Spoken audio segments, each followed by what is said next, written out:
Board exam ಅನ್ನ ಬರೆದಂತಹ 5, 8 ಹಾಗೂ 9ನೇ ತರಗತಿಯ ಮಕ್ಕಳಿಗೆ ಇದು ಗುಡ್ ನ್ಯೂಸ್. ಪೋಷಕರು ಹಾಗೂ ಖಾಸಗಿ ಶಾಲೆಯ ಒತ್ತಡಕ್ಕೆ ಶಿಕ್ಷಣ ಇಲಾಖೆ ಮಣಿದು 5ನೇ ತರಗತಿ, 8ನೇ ತರಗತಿ ಹಾಗೂ 9ನೇ ತರಗತಿಯ ಎಲ್ಲ ಮಕ್ಕಳನ್ನ ಪಾಸ್ ಮಾಡಿದಂತಹ ಶಿಕ್ಷಣ ಇಲಾಖೆ. ಎಲ್ಲರೂ ಪಾಸ್. ಮುಂದಿನ ಶೈಕ್ಷಣಿಕ ವರ್ಷ ದಾಖಲಾತಿಗೆ ಚಾನ್ಸ್ ಸಿಕ್ಕಿದೆ. SA1 ಹಾಗೂ ಇಂಟರ್ನಲ್ ಪರೀಕ್ಷೆ ಆಧಾರದ ಮೇಲೆ ಪಾಸ್ ಅನ್ನು ಮಾಡಲಾಗಿದೆ. ಮಕ್ಕಳ ಪಾಸ್ ಬಗ್ಗೆ ಶಾಲಾ ಶಿಕ್ಷಣ ಇಲಾಖೆಯಿಂದಲೇ ಆದೇಶ ಹೊರಡಿದೆ. 5, 8 ಹಾಗೂ 9ನೇ ತರಗತಿ ವಿದ್ಯಾರ್ಥಿಗಳು ಪರೀಕ್ಷೆಯ ಗೊಂದಲಕ್ಕೆ ಸಿಕ್ಕಿತ್ತು. ಅದಕ್ಕೆ ಪರಿಹಾರ ಬೇಕು ಅಂತ ಹೇಳಿ ಪೋಷಕರು ಹಾಗೂ ಖಾಸಗಿ ಶಾಲಾ ಆಡಳಿತ ಮಂಡಳಿ ಕೋರ್ಟ್ ಮೊರೆ ಹೋಗಿತ್ತು. ಅವರ ಒತ್ತಡಕ್ಕೆ ಮಣಿದಂಥ ಶಿಕ್ಷಣ ಇಲಾಖೆ 5, 8, 9ನೇ ತರಗತಿ ಪರೀಕ್ಷೆ ಗೊಂದಲಕ್ಕೆ ತೆರೆ ಎಳೆದಿದ್ದು ಎಲ್ಲರನ್ನೂ ಕೂಡ ಪಾಸ್ ಮಾಡಿದೆ. ಮತ್ತಷ್ಟು ಮಾಹಿತಿಯನ್ನು ಕೊಡೋದಕ್ಕೆ ನಮ್ಮ ಪ್ರತಿನಿಧಿ ವೀರೇಶ್ ಲೈವ್ನಲ್ಲಿ ಜಾಯ್ನ್ ಆಗಿದ್ದಾರೆ. ವೀರೇಶ್, ಕೊನೆಗೂ ಕೂಡ ಶಿಕ್ಷಣ ಇಲಾಖೆ ಪೋಷಕರು ಹಾಗೂ ಖಾಸಗಿ ಶಾಲೆಗಳ ಒತ್ತಾಯಕ್ಕೆ ಮಣಿದು ಈಗ ಪಾಸ್ ಮಾಡಿದೆ. ಯಾಕೆ ಈ ನಿರ್ಧಾರವನ್ನು ತೆಗೆದುಕೊಂಡಿದ್ದು ಈಗ?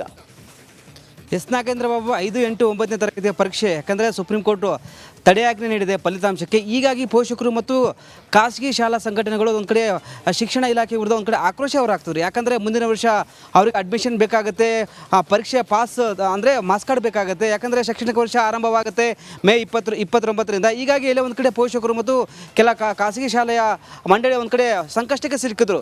ಸಾಕಷ್ಟು ಬಾರಿ ಶಿಕ್ಷಣ ಇಲಾಖೆಗೆ, ಶಿಕ್ಷಣ ಸಚಿವರಿಗೆ ಮನವಿ ಮಾಡಿದ್ರು, ಸ್ಪಂದನೆ ಇರಲಿಲ್ಲ. ಹೀಗಾಗಿ ಒಂದು ಕಡೆ ಹೋರಾಟದ ಎಚ್ಚರಿಕೆ ನೀಡಿದ್ರು. ಇದೀಗ ಶಿಕ್ಷಣ ಇಲಾಖೆ 5, 8, 9ನೇ ತರಗತಿಯ ಮಕ್ಕಳಿಗೆ ಎಲ್ಲ ಮಕ್ಕಳನ್ನು ಪಾಸ್ ಮಾಡಿದ್ದಾರೆ. ಯಾಕಂದರೆ ಮುಂದಿನ ಶೈಕ್ಷಣಿಕ ದೃಷ್ಟಿಯಿಂದ ಈ ಒಂದು ಮಕ್ಕಳನ್ನು ಪಾಸ್ ಮಾಡಿದ್ದಾರೆ. ಆದರೆ ಸುಪ್ರೀಂ ಕೋರ್ಟ್ ಏನೋ 5, 8 ನಡಿ ಈಗ ಶುರು ಮಾಡೋಣ.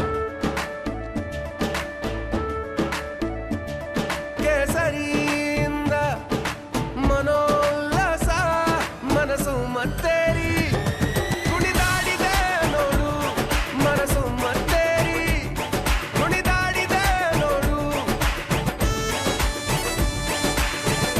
ಕ್ಷಣ ಕ್ಷಣವೂ ಆಚರಿಸಿ ಕೇಸರಿ ಹಬ್ಬ. ವಿಮಲ್ ಬಾಯಲ್ಲಿ ಹೇಳಿ ಕೇಸರಿ. 9ನೇ ಬೋರ್ಡ್ ಮಾಡಿದ ಪರೀಕ್ಷೆ ಫಲಿತಾಂಶವನ್ನು ಈಗ ತಡೆ ಹಿಡಿದಿದ್ದಾರೆ. ಈ ಒಂದು ಪರೀಕ್ಷೆ ಯಾವ ರೀತಿಯ ಪಾಸ್ ಮಾಡಿದರೆ ಕೆಲವು ಖಾಸಗಿ ಅಂದರೆ ಪ್ರತಿಷ್ಠಿತ ಖಾಸಗಿ ಶಾಲೆಗಳು ಒಂದು ಕಡೆ ಸುಪ್ರೀಂ ಕೋರ್ಟ್ಗೆ ಮೊರೆ ಹೋಗ್ತಾರೆ. ಅಂದರೆ 5, 8, 9ನೇ ತರಗತಿಯ ಫಲಿತಾಂಶವನ್ನು ಬಿಡಬೇಡಿ, ಈ ಒಂದು ಪರೀಕ್ಷೆಯನ್ನು ರದ್ದು ಮಾಡಿ ಅಂತ ಒಂದು ಕಡೆ ಮನವಿ ಸಹ ಮಾಡಿದರು. ಹೀಗಾಗಿ ಸುಪ್ರೀಂ ಕೋರ್ಟ್ ರದ್ದು ಮಾಡಿ ಫಲಿತಾಂಶವನ್ನು ತಡೆ ಹಿಡಿದಿತ್ತು. ಬಟ್ ಇದೀಗ ಮುಂದಿನ ಶೈಕ್ಷಣಿಕ ಮಕ್ಕಳ ದೃಷ್ಟಿಯಿಂದ ಇದೀಗ ಶಿಕ್ಷಣ ಇಲಾಖೆ ಈ ಒಂದು ಆದೇಶ ಮಾಡಿದೆ Nagendra Babu. Okay, thank you Veeresh ನಿಮ್ಮೆಲ್ಲ ಮಾಹಿತಿಗಾಗಿ.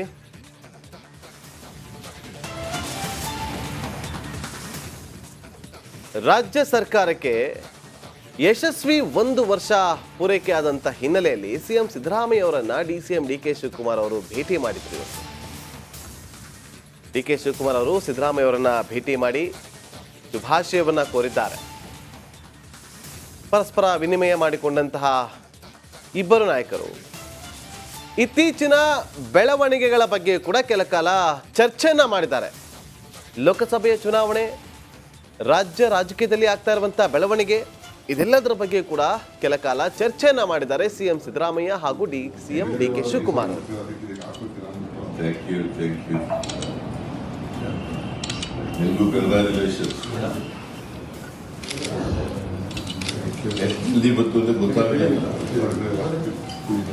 ಬೇರೆ ವಾರ ಅದಕ್ಕೆ ಹಾಕೋತೀರಾ? Thank you.